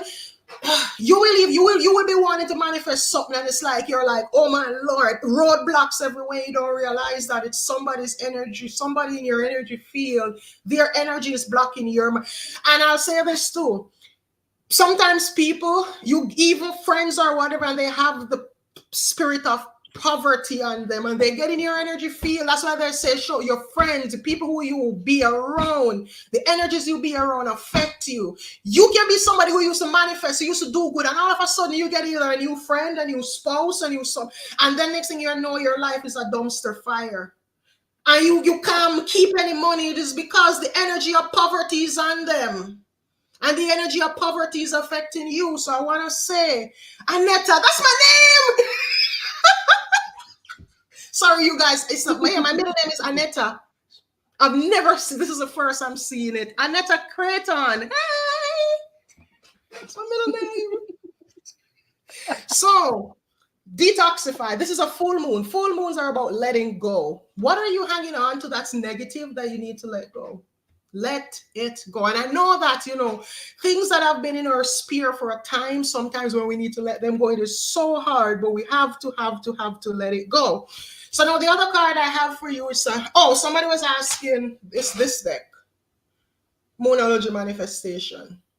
Nice. So the first deck was the original Moonology. And then that's why they're all moon related. Okay. Yeah, there's two Moonologies. But I still think it's really great that the first one was in regards to the eclipse. Like, that's perfect. And so I'm using this one now. So in order to, because these are our own manifestations, in order to manifest, the other card is saying here we have, this looks like the crown chakra. Yeah. So this is saying honor your feelings. Honor your feelings. If we want to manifest and we don't believe that we deserve it, if we don't honor these feelings, like if you want to manifest and you know that you have feelings of, like feelings of, deserve it and less than, your manifestation is not going to work. So the first thing you need to do is sit and ask yourself, why do I feel not worthy? You have to honor that feeling. Feel the feeling. Ask the feeling. All right, sir, feeling. Why are you here? What are you trying? Every feeling comes to tell you something. I like to tell people that when the feelings come, don't run from it. It doesn't matter what it is. You know what? Invite it. Say, hello. Sit on the couch right here. Why are you here? Why did you visit me today? Why are you at my house? What are you trying to teach me? Like, why did you show up today? Everyone that comes into your vicinity is there for a reason. Ask it. Why are you here? What are you trying to teach? It's always trying to teach you something. What are you trying to teach or me? Or you're trying to teach them something. No, I mean the feelings. I mean the feelings. Say, no, I'm not talking about the people. I'm talking about the feelings. Like we'll be at home and we feel sad and anxiety and fear. All these feelings, when they come, is for a reason. So me, when anxiety comes, I'm like, Mr. Anxiety, I see you here today. So what's up? What do you want? Why are you visiting me today? I didn't send for you. So why did you come? And then it will tell me, okay, you're feeling anxious about this, or you're feeling, I'm like, okay. Well, I no longer feel anxious. Your visit is over. Bye. Have a good day. But they're just letting you know, honor your feelings. Now, for the other one we have is a last quarter moon in Cancer. And this is saying take a breather. Yeah, I will tell you. So when life tells you to take a breather, take it. I was sick for literally an entire month and I tried to push against it and I couldn't. There were some days that I literally didn't. The furthest I went was from my bed to my bathroom and ate dry goods. I went to my kitchen and I couldn't even stand to cook. I just slept. And sometimes we have to honor our feelings. And I will say this, during that time period, I didn't work. And since I've been sick and came back, I've written a little book. I've put out the masterclass and I've done so much read. Like, it's like everything feels better than how I felt before. So sometimes when we want to manifest things, we have to take a breather. We have to take a step. We can't be on the treadmill. We're going to get burnt out. We are humans. I know, that we have the spiritual aspect, but we are humans. This gets tired. Yeah. We have the meat suit. It needs rest. And then the final card is Taurus again. Be proud of yourself. Be proud of yourself. Something I tell some of my reading clients and some of my one-to-one coaching. Oh, guys, I do that. I don't always advertise it, but I do mentorship, one-to-one mentorship and coaching. But something I tell them is, everybody that starts with me, I say, want you to get a jar. Go get a jar. At the end of every day, everything that went well for you, you write it on a piece of paper and you put in that jar. You see the days when you're not feeling so hot, you go pull that jar and you take things out, and everyone you read, you hug yourself and you remind yourself, yeah, look at how good I did. Yes, I'm feeling like poop today, but look at me yesterday. I conquered the world and it's all right. Some days I'm a lion. I can take over the world. Some days I'm the mouse that the cat found and was yeah, some days I'm that, but all days I'm Lord. I'm not always like this. Listen, there's some days I don't want to do anything. I don't want to talk to anybody. Or sometimes you don't see me on Facebook. It's just that I'm just like, you know what? I didn't want to see the phone today. Some days I'm at my house and I don't know where my phone is. Some days I'm energetic. I wish I like could this. have those days. I miss those days. Some days I'm going, and then some days we all what we are subscribing to, the work that we're doing, the missions that we're all on. You know, we each all have different needs for those things. So sometimes you just need to give yourself a rest for a couple of days and just return that introvert mode where you're just kind of locking down your energy and kind of. we all need a hermit. So I'm pulling tarot cards for the collective. Damn. All right. Stop. I was going to say you're throwing tarot cards for the collective. All righty. So, Laura, look, they have your card. Which one is that one? The Fool. Is it the Fool? Yep. Oh my God, it is. I pulled the Fool a week ago too, and I got annoyed too because as soon as I was feeling kind of dumb when I did the reading, so when I pulled the Fool, I was like, "Well, fuck you too." It's my attitude. But then I read it and I was like, "Okay, this actually does resonate." Like, so with the Fool, so this is. I feel like a fool. Thank you.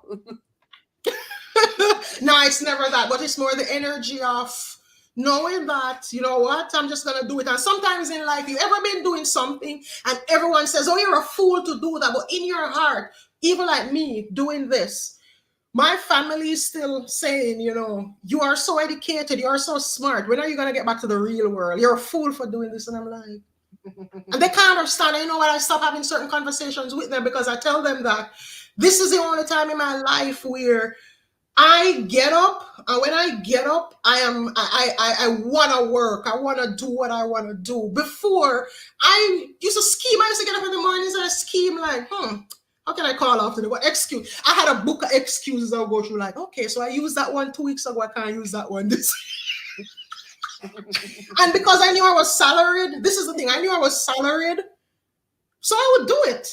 No, I don't do that. Because this is my purpose. So I want to say, sometimes you have to go for a vision. You have to be the fool and go after something that nobody can see. Throw caution to the wind, as they say. Throw caution to the wind. It's like this person here. See, I like to say she's at the cliff that's at the edge of life. No, this witch here, she don't know if she can sink, swim, fly. She won't know until she jumps off. And I want to say, when we're at this cliff that's at the edge of life, we're never alone. There are always ancestors. If you look, see, there's a little bird right here. There's a little bird. Look, there's a little ship down there. So if she jumps off and can't swim and is floundering, that ship can save her. If she jumps off, possibly, you know, these birds are here. So there's always help. This is saying like, listen, just go ahead and do it. Be like Nike. So this is for the collective. This represents a new start as well, because this is 0. So this is saying potentiality. You are in the space of potentiality. You can do anything that you want to do. But you gotta stick. You have to believe in yourself. Have to believe in yourself. Now the other card we have is the 2 of Wands. So this 2 of Wands, this is about focusing your energy. You see how this person here, and he has a globe in his hand. This is like saying a lot of times your world is in your hands, meaning you create your world. What you see. What your perception creates your reality. So they're saying, look at your world and ask yourself, what do I want to see in my world? And this is a Wands card. So this is about fire. This is saying, hey, it's time to get the fire back in your life. It's time to get the fire going. It's time to start creating. This is the energy of creation. Then now we have the Lovers. Now this is about choices. So this card can be many ways. If it's in terms of a relationship, this can be that some of you are going to be coming into a loving relationship. You're going to be coming into a partnership, a true partnership. This can also be about choices. This can be about, you being in a place where you need to reconcile things within yourself, bringing that union within oneself. And I will say, a lot of people out here, they want union with people and there's no union in here. So how are you going to have union with people when you have disharmony inside of you? So this is saying you got to fix your inner world. You got to work on your inner world, harmonize and balance the inner world. And the final card I'm going to give you guys now is the Hangman. So this is about observation. But I will say, you can't hang here and observe forever. So for those of you who have been observing certain things, the universe is saying it's time to get going. Now, if you look, this man, even though he's hanging here, he can move at any time that he wants. Because if you look in his hands, you see the key. So this is saying the answers that you're looking, you're observing, and you're trying to find all these answers out there, and you literally have it within you. All you need to do is utilize that key, open up the well of your wisdom. It's like you're hanging there, and you have the well of your wisdom, and you're not open. You're hanging there like you're trying to look for everybody passing by. Oh, you have the answer? Oh, do you have the answer? And you don't realize it's in here. Just use that key and open that door. But a lot of us, we pack away so much inside. It's like a skeleton in a closet. We don't want to go in there. So guess what? Because we know we're going to have to go in and move the skeleton. You don't want to face the skeletons. You rather ask somebody else more than face your own skeletons. Face your skeletons. I've been trying to think about what mine are, but I think I'm so transparent that I don't have any now. I've been trying to think if I have a single, because the other day somebody was talking about the skeletons in the closet. I was like, do I have any skeletons in the closet? Not really. I have a bong in my closet. That's about it. I don't really have, it's not even in the closet. But Ray, it can also be all out there. But I think it does help when you just bring all that stuff out. You don't have to think about it. You don't have to worry about it. You don't have to focus on it. It's just, it's the clutter that you've already donated. It's just like you've already sold it, trashed it, whatever. It's like, oh, I've already dealt with this. You've already dealt with it. It's just like, some people don't like to look back, look at. For me, I tell myself this: nothing in my past can make me feel ashamed because I did it. I don't care what it is. Same. I did it, and if I did it, no shame either. And this is the thing too for me. When you can look at your own things and own up to it, nobody can use it to shame you. Yeah, I did 100%. Nobody can use it against you if you've owned it. Exactly. Mm-hmm. If you own it, because this is the thing, some people, like, there's celebrities, there's a whole lot of drama going on because of that whole Diddy thing right now. And they're like, well, why didn't you speak up in the past? And it's like, well, at least they're speaking up now. It doesn't matter why they didn't speak up about it in the past. It's that they're doing it now. A lot of people are like, well, you had no right to talk about it now. You didn't talk about it before. And it's like, well, it doesn't matter when you do your shadow work as long as you end up doing it. And you've learned a lot. You're a different person now. And you can look back on yourself and say, yeah, I made mistakes. I learned from them.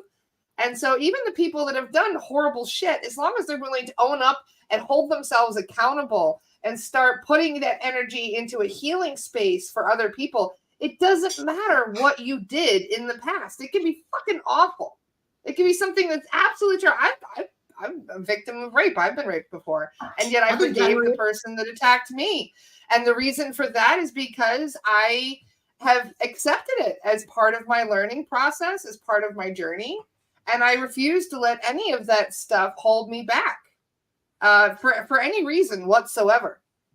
And when you get to that point, you don't hold on that animosity anymore. You don't hold on to that anger. You're not burying that aggression deep within yourself, because that's what ends up happening. When you are a victim of something, you end up living in that victimhood and wearing it like it's a blanket, And so you end up making yourself sheltered from the rest of the world. You end up cutting yourself off from other people and from other lessons. And that's something I did for a long time. And that's part of the reason why I was so angry and so just bitter at the whole world.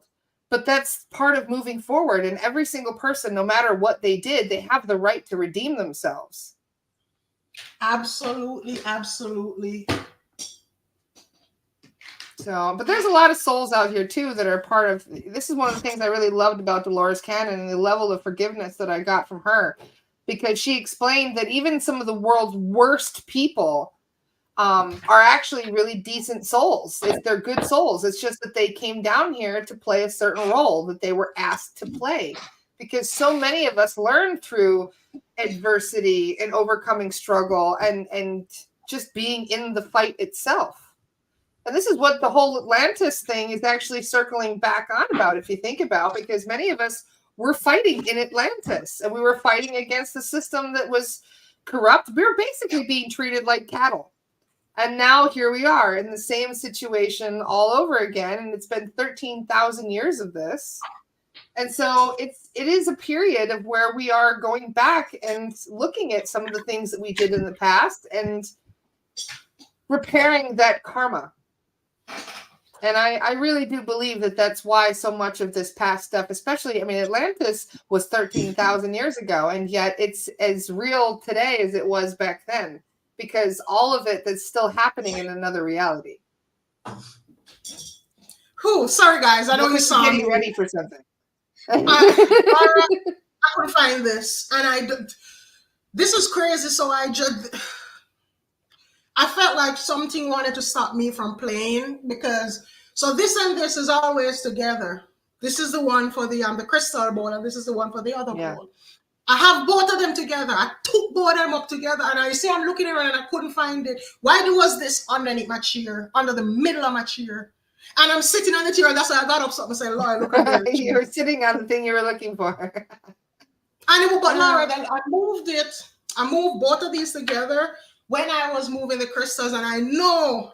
And then it's like I'm looking for it, and I'm like, what the hell? That was one of the fears, guys. I'll tell you, these things are in our houses, and they do these little things where they'll move things will go missing, and all of these little things. I don't know why they were playing with me, but they were. They playing with their own. I love your comment, Ray, by the way. Ray says, I learned forgiveness through Dolores. We are just told to forgive, but never to forgive ourselves. But when we don't forgive ourselves, it creates resentment.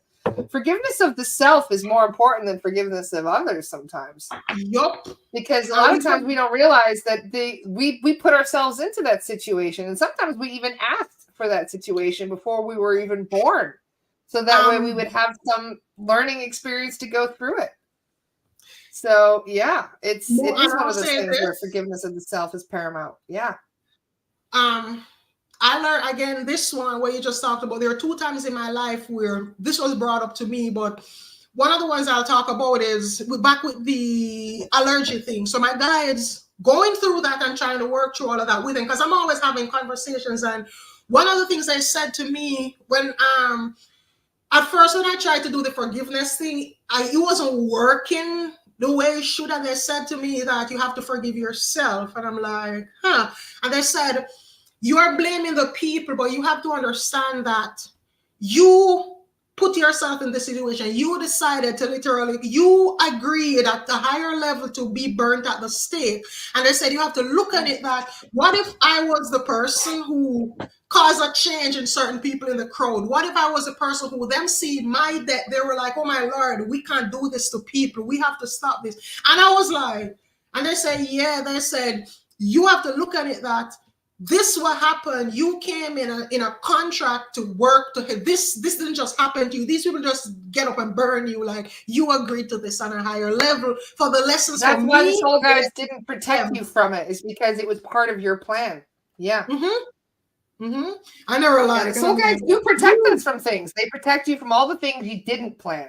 Yes. They cannot protect you from the horrible stuff that you planned as part of your but this is why, sometimes we get a close call and we're like, holy shit, that was close. Somebody just saved my ass on the other side. Well, you were supposed to be saved. Your soul guides, that's their job, is they are meant to protect you from all the things that are not meant to happen to you.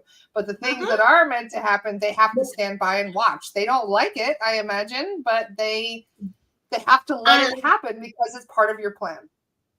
And I will say this, doing readings, something that I see, a lot of people, they want the direct answer. Like they'll say somebody will come to me for a session and they want to know exactly how something is, how this, how that. And I try to say to people that listen, I say this, the guides, they tell me that if they give us the cheat codes, all the cheat codes we'll never learn. And so if you have a lesson to learn, my role as a reader is I help you to understand what's going on and how to navigate it. I will never tell you X, Y, Z, because guess what? You need to learn it yourself. Like I would say to people, sometimes people say, oh, you should have learned from my mistake. How am I to learn from your mistake? I have to make my own mistake. So it doesn't, I can learn certain things. Yes, I can have an understanding, but guess what? I will never learn the real lesson until I am in that situation. That's my personal lesson. No. So I can say, oh yes, you went through this and this was your experience and I went through, because everybody's going to have a different experience.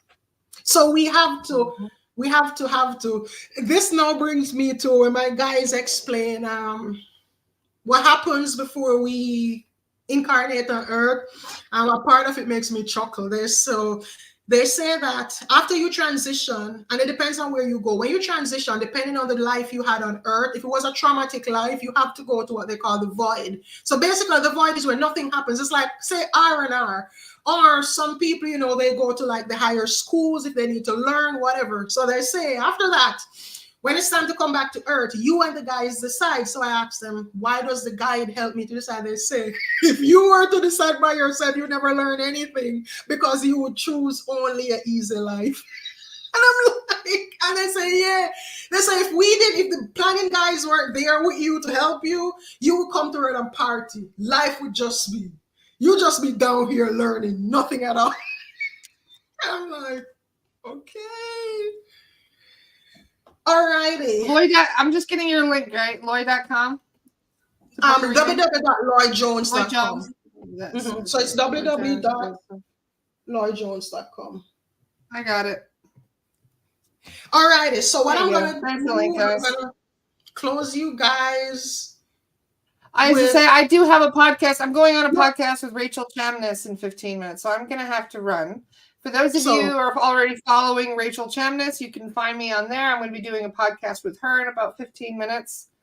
So, Loy, I just love you. I love you to bits. I'm going to come and visit you one of these days. We're going to have to hang out in New Orleans one of these times. Maybe we can make a retreat. Who wants to hang out with Loy and I and do a retreat in New Orleans? We should totally do that. Let me warn you. I am in person. You think this is crazy? I'm just I love it. I am so for it. I love that. Your vibe is amazing. I'll tell you this, there's never a dull moment around Loy. Never. We'll clear some spaces. We'll do some magic. We'll, have a nice drum circle. We'll make a retreat sometime. I would love to hang out with you in person, Loy. That would be so much fun. Of course, absolutely. So we'll make it happen. We'll manifest it. I've always wanted to go to New Orleans, but I've never been there. So I should say Nolans, right? And in the long, so hold on, Laura, I think the link is, I can comment. Is it working?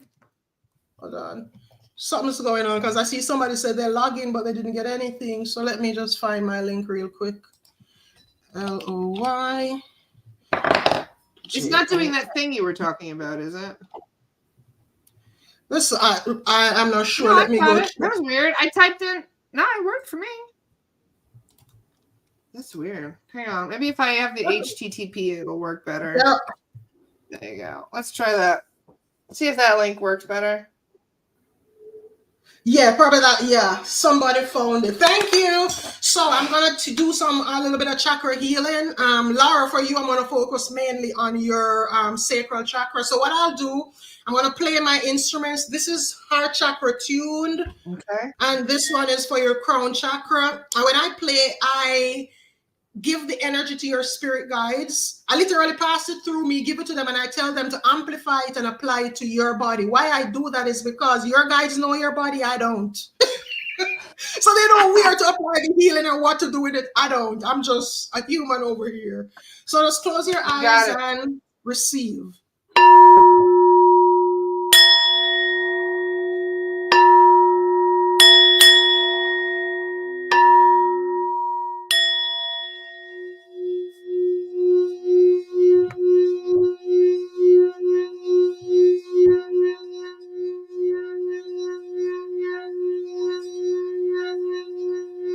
So I'm going to start at the base chakra. That's your seat of security, foundations. That's the sturdy root of your tree. So just imagine that you see brilliant red light that's swirling all around your base chakra. Around and around. It's absorbing any negative energies, any lower vibrational frequencies, just anything that doesn't align with you.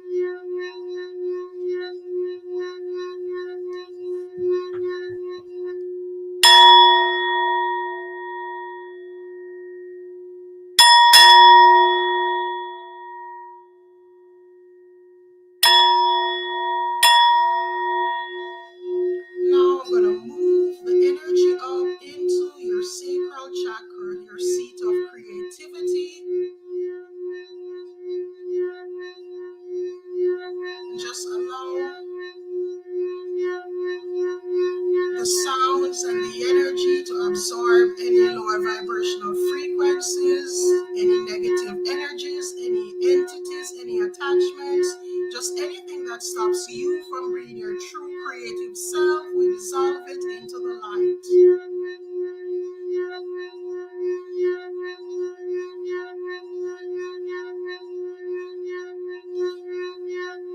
You're free to create, you're free to dream, you're free to birth new worlds into being. Your emotions are stable.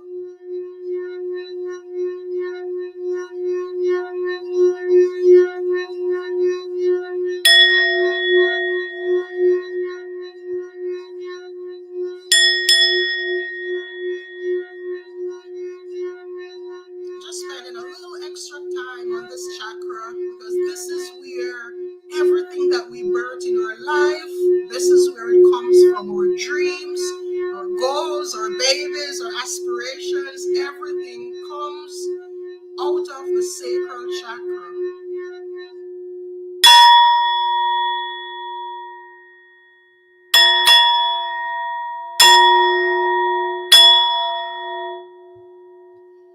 Now we're going to move the energy up into the solar plexus. Willpower, fire, ambition, drive, all these things are activated in your life.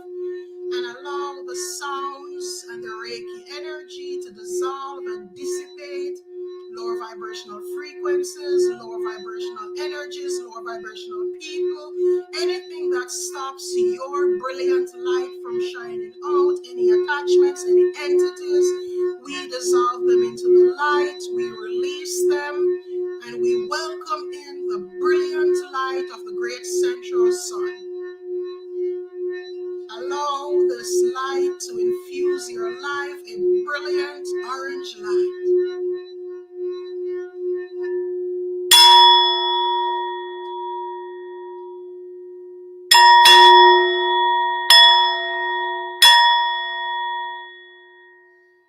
Now we move up into the heart chakra, the seat of forgiveness and unconditional love.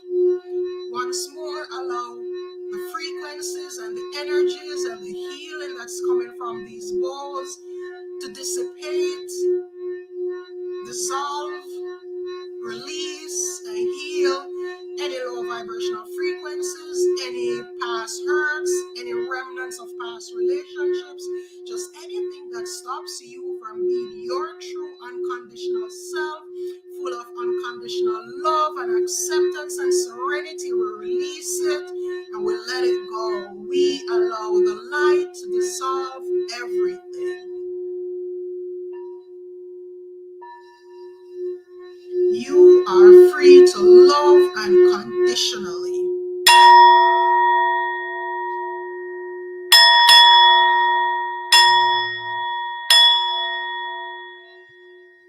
Now we're going to move the energy up into your throat chakra, your seat of authentic expression. This is where you express yourself to the world.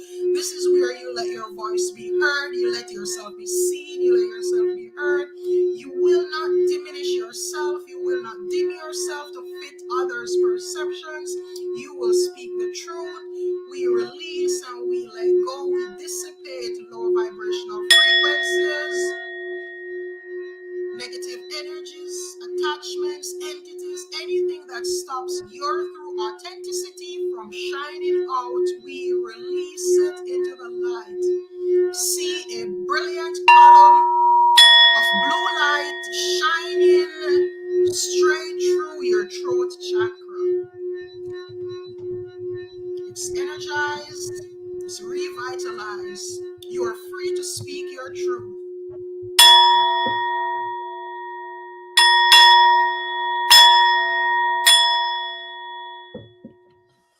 Now we're going to move the energies up into your third eye chakra, your seat of intuition, clear vision, and clear knowing. We release, dissipate, dissolve anything that's blocking your pineal gland. We decalcify anything that's stopping clear visions, clear sight, anything that stops you from trusting your intuition, from trusting your gut, from trusting the things that you sense in your empathic body.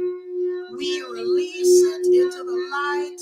Your visions are clear. You can trust whatever you see in your third eye. Trust your intuition. Your intuition is the vehicle of your soul. It will never lead you wrong.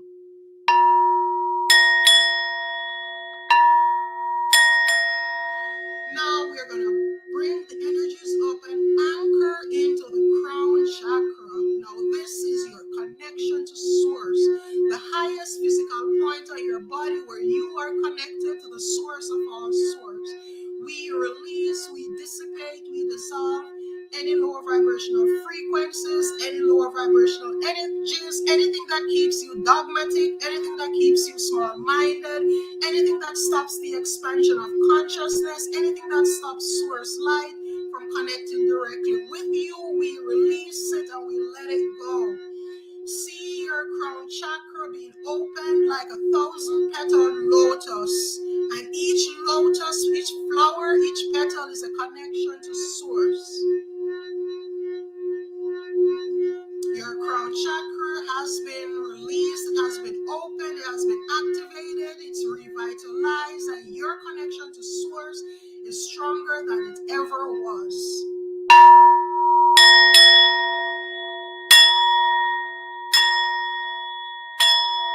Now I'm going to seal your auric field. So imagine that you're in a bubble, you're in your own little bubble. And inside this bubble, you're safe, you're protected, you're secure, you can be your true authentic self. Outside this bubble is everything else. See lower vibrational frequencies, entities, attachments just sliding off your bubble like rain on a glass. No entities, no energies, nothing can come in and disturb your inner peace. This is your safe cocoon. You are protected by Mother Earth. You're also protected by Father Sky. And we anchor all these energies in today. So I'm just going to close out. And when you interact with people in your bubble, you just see yourself putting your hands out, doing the interaction. And when you pull your hands back in, the other person's energy slides off your dome again like water on a glass.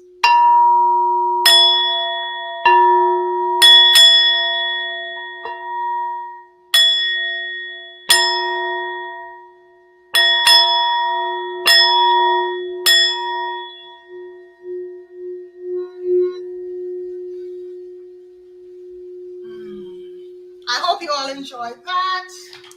Chakra tuning. Very much so, Loy. I'm buzzing right now. It's always a buzz talking to you. I can feel things inside of you doing any little thing that was just me, because literally, even though I'm getting all the juju today, using my energetic hands, I was inside like. So thank you so much, Loy. Thank you for having me here, Laura. I always enjoy being here. You're the only person I get early for. Pleasure, Laura. Yes, my love. You're the only person I get up early for. Thank you. I appreciate you. I hope you know that. Oh, you're the best. And thank you for everything that you're doing in A Star. Make sure that you guys see Loy every second Monday. She's in the Star community giving readings for you guys. So if you wanted a personal reading, that you can go to her website and schedule one, or you can just make sure that you are there on Monday when she's doing her readings.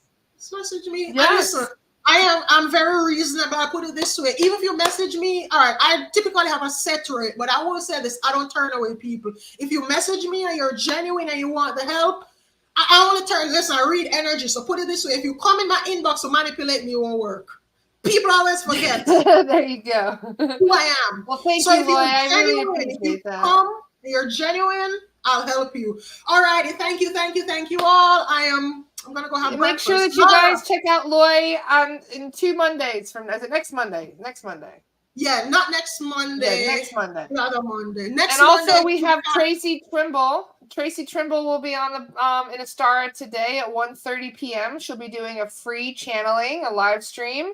And then she will also be doing, that'll be the Open Your Mind with Tracy Trimble channeling. And then there's the 8 p.m. Tracy will be back in the paid membership for the Way to Activate Your Power workshop.